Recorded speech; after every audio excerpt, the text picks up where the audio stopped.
สวัสดีค่ะสวัสดีพ่อแม่พี่น้องเอฟซีทุกท่านนะคะไม่ว่าจะอยู่ต่างประเทศในประเทศเอฟซีเก่าเอฟซีใหม่ยินดีต้อนรับเข้าสู่ช่องเป็นเหมือนเดิมนะคะวันนี้ให้มาฟังเสียงอึ่งหลังฝนตกตั้งแต่บ่าย2จนถึงตอนนี้ยังไม่หยุดตอนนี้ยังบินอยู่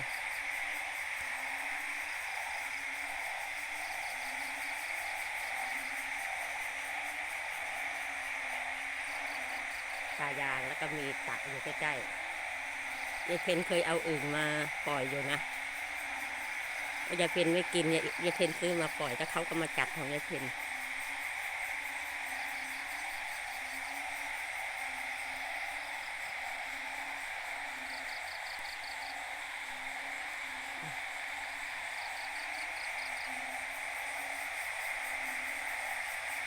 มืดตึ๊บตื่นตอนนี้ยังไม่มีคนมา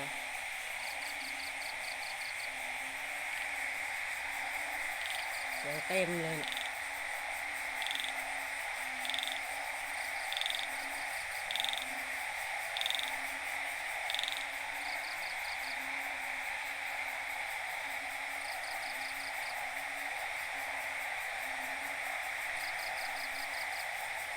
ร้องอยู่ในป่ายาง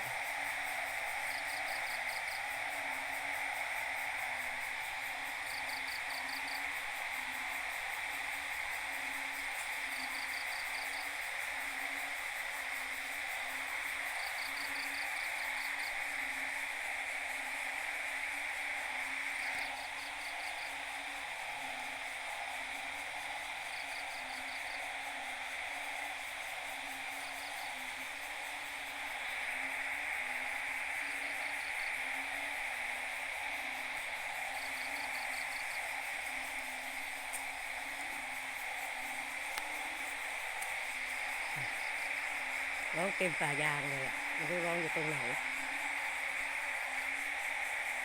ทั้งเขียดทั้งอึ่งนอนฟัง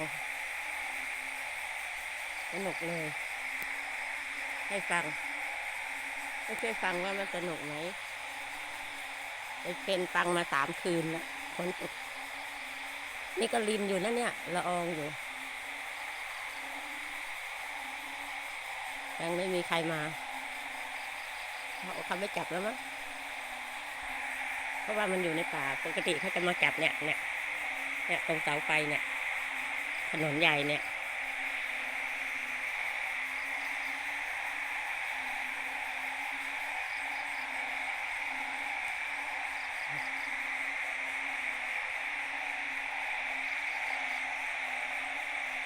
ไม่ตึ๊บตื้อปลายางไม่ตึ๊บตื้อ